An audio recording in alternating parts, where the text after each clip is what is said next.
रात 11 बजे मैंने ट्रेन पकड़ी। टिकट कंफर्म नहीं होने पर पहले तो बहुत दिक्कत हुई, पर फिर कुछ ले देकर मुझे AC 3 tier में जगह मिल ही गई। बचपन से ना मुझे ट्रेन का सफर बहुत अच्छा लगता था, इसलिए जहां तक पॉसिबल होता मैं आउट ऑफ स्टेशन जाने के लिए ट्रेन का ही इस्तेमाल करता। रात करीबन 12 बजे जब मैं AC 3 tier में घुसा, गजब की शांति थी वहां। कभी ट्रेन की आवाज मेरे कानों में आती और जब उससे ध्यान हटता तो कंपार्टमेंट में सोते हुए लोगों के सांस लेने की आवाज आती। मैंने फटाफट अपना सामान एडजस्ट किया और सोने के लिए बिस्तर बना लिया। नींद मुझे बस आने ही वाली थी कि किसी ने मुझे नींद से उठाया। आधी खुली आंखों से देखा तो सामने TC खड़ा था, मेरी टिकट मांग रहा था। मैंने अपनी टिकट दिखाई और साथ ही नजर उसके नेम प्लेट पर गई, जिधर लिखा था A श्रीवास्तव। ताज्जुब की बात यह है कि रात 1 बजे उन्होंने सिर्फ मेरी ही टिकट चेक करी और कंपार्टमेंट से निकल गया। आती हुई नींद के बीच में अगर कोई आपको उठा देना तो फिर से नींद आने में बड़ी दिक्कत होती है। मैं अपनी सीट से उठा और बाथरूम गया। ट्रेन करीबन 110-120 किलोमीटर की रफ्तार से चल रही थी। बाथरूम करते वक्त मैंने एक दस्तक सुनी। शायद यह दस्तक कोई बाहर से बाथरूम के दरवाजे पर दे रहा था, लेकिन अगले ही पल मुझे अपनी आंखों पर यकीन नहीं हो रहा था, क्योंकि यह दस्तक कोई चलती हुई ट्रेन के बाहर से शीशे वाली खिड़की पर दे रहा था और वो हाथ मैं साफ तौर पे देख पा रहा था। इससे पहले मैंने आज तक अपनी लाइफ में कभी भी इस तरह की कोई चीज एक्सपीरियंस नहीं करी थी। मैंने तुरंत बाथरूम का दरवाजा खोला कंपार्टमेंट की ओर जाने के लिए। बाहर TC A श्रीवास्तव मिले, जिन्होंने मुझे देखते ही कहा, कब से खटखट कर रहा हूं, लाइए टिकट दिखाइए। मैंने कहा, अभी तो टिकट दिखाई थी आपको 10 मिनट पहले। गड़बड़ हो जाती है, उम्र हो गई है ना, जाइए बर्थ नंबर 35 पर लेट जाइए।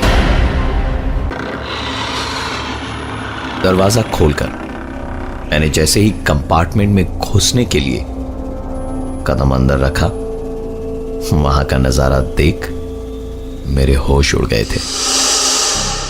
घड़ी की तरफ देखा तो सुबह के 9 बजे थे। कुछ समझ नहीं आ रहा था मुझे कि आखिर ये हो क्या रहा है। जैसे ही मैं अपनी बर्थ पर पहुंचा, वहां एक आदमी उल्टा लेटा हुआ था। मैंने धीरे से उस आदमी को उठाने की कोशिश करी, पर जैसे ही वो पलटा, उसकी शक्ल मेरी शक्ल से हूबहू मिल रही थी, मानो जैसे मैं ही लेटा हुआ हूं।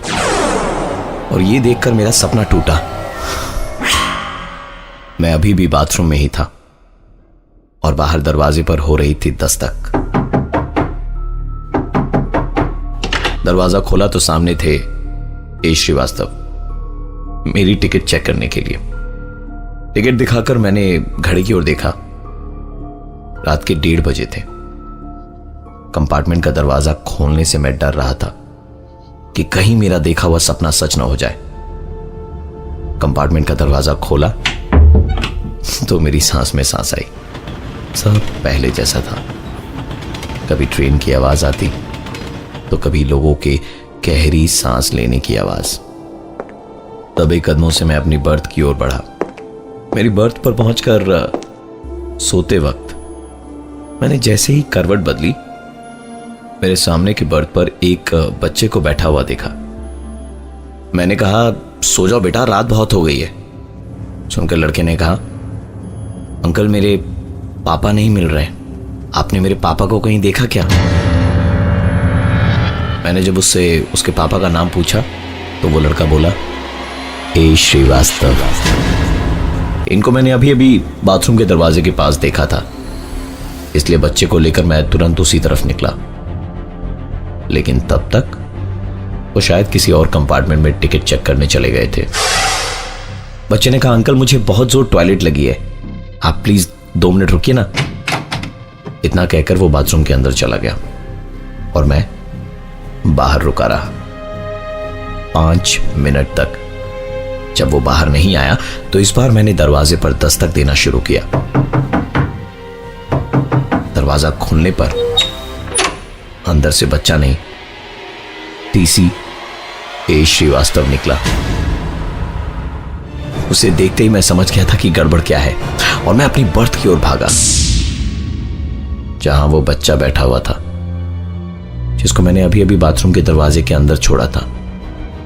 एक तरफ ये बच्चा और दूसरी तरफ ए श्रीवास्तव। गला सूख रहा था, पसीना आ रहा था, पूरी ताकत लगाकर चिल्लाना चाहता था पर गले से आवाज नहीं निकल पा रही थी। ऐसा लग रहा था मानो जैसे कोई मुझे जोर जोर से हिला रहा हो। आंख खुली तो ये कोई और नहीं, मेरी बीवी थी और मैं अपने घर में ही था, किसी ट्रेन में नहीं। मैंने जो कुछ भी देखा वो बस मेरा सपना था। मैं और मेरी बीवी मेरे इस सपने की बात कर ही रहे थे कि मेरे 4 साल के बेटे की नींद टूटी।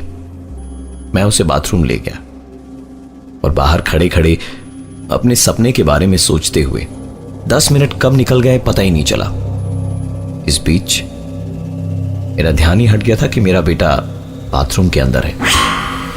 जैसे ही मुझे ध्यान आया मैंने दरवाजे को खटखटाना शुरू किया, लेकिन मेरा बेटा अंदर से कोई जवाब नहीं दे रहा था।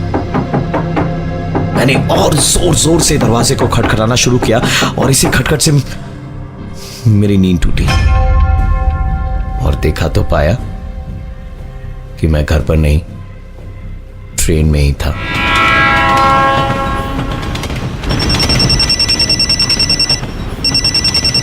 थोड़ी देर में मेरा फोन बजा। देखा तो फोन मेरे घर से था। जब मैंने उठाया तो दूसरी तरफ से सिर्फ रोने की आवाजें आ रही थी। ये मेरी बीवी की आवाज थी। मैं चिल्ला चिल्ला कर उससे पूछ रहा था कि तुम क्यों रो रही हो, आखिर हुआ क्या है। लाइन डिस्कनेक्ट हो गई क्योंकि मेरा फोन नेटवर्क कवरेज एरिया से बाहर चला गया था। मैं बार बार उसे फोन मिलाने की कोशिश कर रहा था पर फोन लग ही नहीं रहा था क्योंकि नेटवर्क था ही नहीं। इधर मैं ऑलरेडी बहुत परेशान था और दूसरी परेशानी मेरे ठीक बगल में खड़ी थी और मुझसे पूछ रही थी, अंकल मेरे पापा मिले या नहीं। अब की बार मुझसे रहा नहीं गया और मैं चीख पड़ा उस पे, मर गया तेरा बाप, कब से परेशान करके रखा है, कभी इधर तो कभी उधर, कभी उधर तो कभी इधर, तेरा टिकट चेक नहीं किया तेरे बाप ने। तभी पीछे से आवाज आई, मैं ही हूं इसका बाप, ए श्रीवास्तव।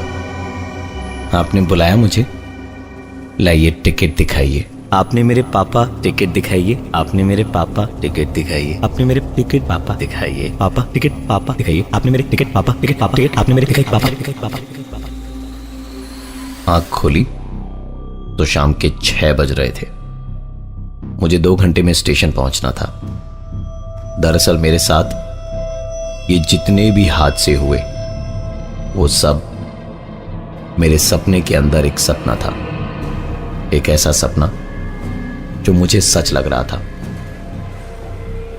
स्टेशन पहुंचा तो ट्रेन प्लेटफॉर्म पर लग चुकी थी पर मेरा कंपार्टमेंट मुझे नहीं मिल रहा था। मैंने टीसी से पूछा तो वो बोले टिकट दिखाइए। नजर नेम प्लेट पर गई तो नाम लिखा था ए श्रीवास्तव। अपने सपने को अपनी आंखों के सामने देखकर वही इंसान, वही चेहरा, वही नेम प्लेट, ए श्रीवास्तव।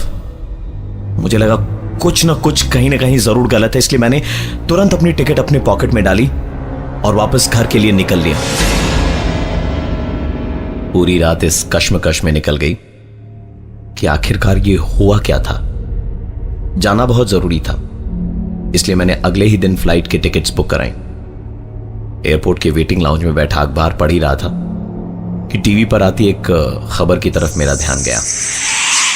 हावड़ा स्टेशन से मुंबई जाने के लिए 10:40 पर रवाना हुई थी और रात 1:30 बजे रेलवे ट्रैक पर धमाके के बाद ट्रेन के 13 डिब्बे पटरी से उतर गए और नजदीकी ट्रैक से गुजर रही मालगाड़ी से ये गाड़ी टकरा गई। नीचे स्क्रोल में मरने वालों के नाम में एक नाम एच.टी. वास्तव का भी था और जर्नलिस्ट एक बच्चे का इंटरव्यू ले रहे थे जिसके पापा कहीं खो गए थे। ये उसी ट्रेन के एक्सीडेंट की खबर थी जिससे कल रात वो सफर करने वाला था।